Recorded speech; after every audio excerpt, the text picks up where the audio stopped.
Or it's sitting in there. That big lug is sitting in that pocket,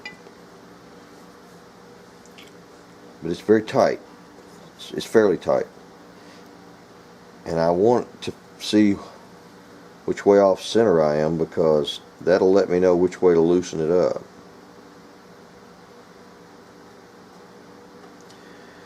That is 6.66. Oh, I don't like that on one side, and it's looser than that on this side.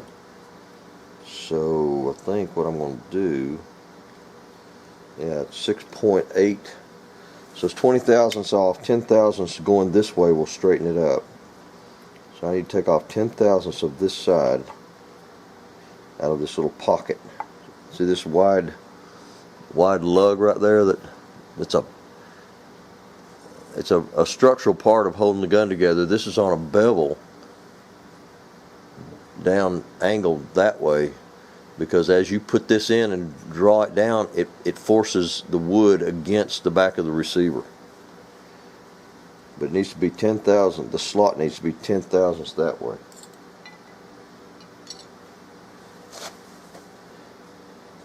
When I point to something and say that way, it's because stating something should be left or right doesn't make a lot of sense in this context, because if you turn it this way, it's left. You turn it that way, it's right. So, you know, it depends on which way you're looking at it from, as whether you go left or right.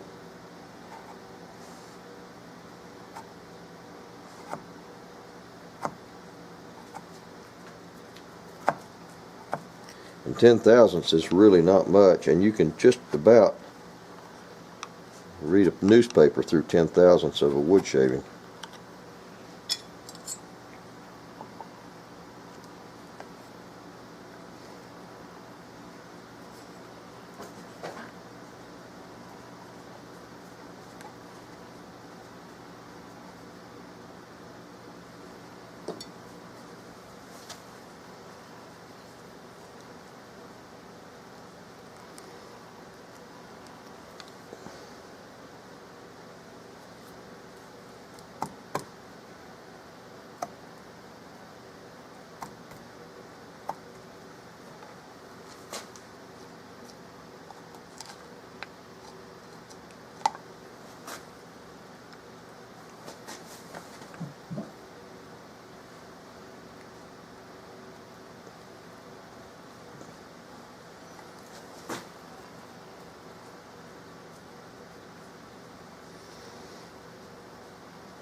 Did a little reading on Carl Stiegele. Carl Stiegele was not a gun maker. He was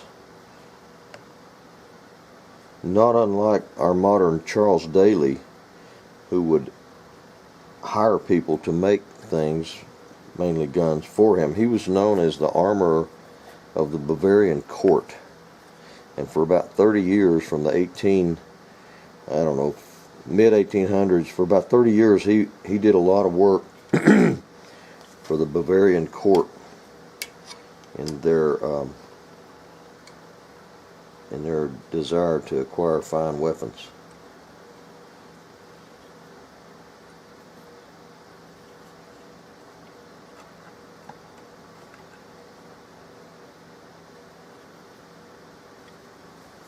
All right, that's getting closer and closer.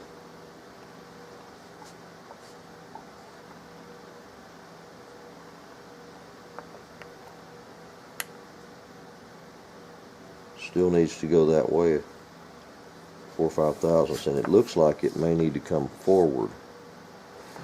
There's a little mark I didn't put it there, but it's already there. It is right there on that metal.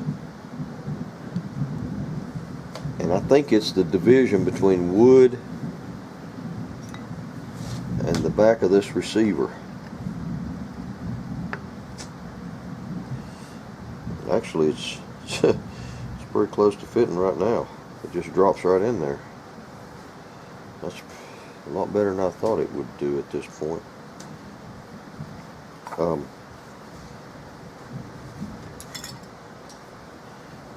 But I got a little bump, and I'm hitting. You can see this little screw head right there. There's a little mark, a little round hole with a slot in it where that screw head is touching there. And that thing is about, I always stick it up there about 1/10 of an inch high. I'm going to get a drill bit and drill that out instead of just gouging it. I'm just going to drill it out to the appropriate size.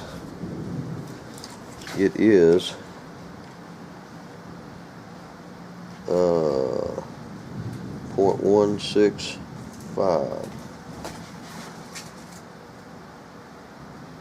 So it's about a 3/16 or so.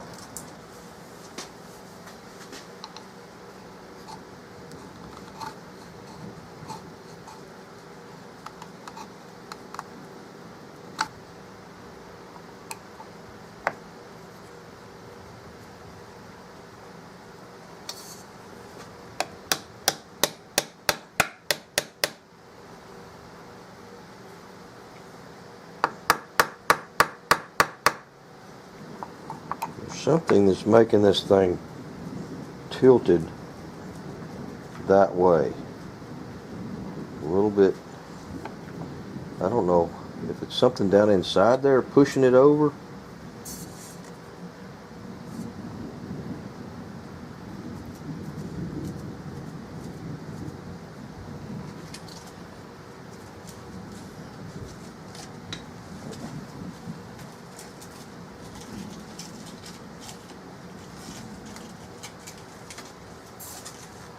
I don't see any scuffing, except maybe just a little bit right here on this side where that trigger lays in there.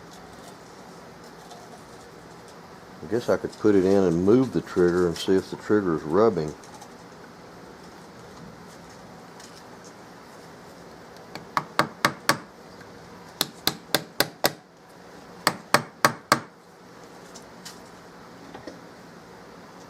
No, trigger works free and clear, both of them.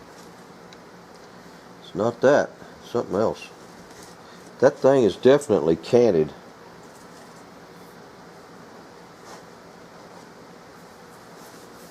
Just a little bit, and I don't really know why.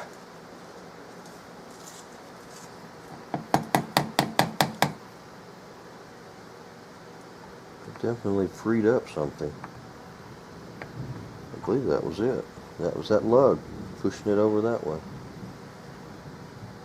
I've got to take a little bit more out of this back. Right back in there's a little bit. It's really hitting hard.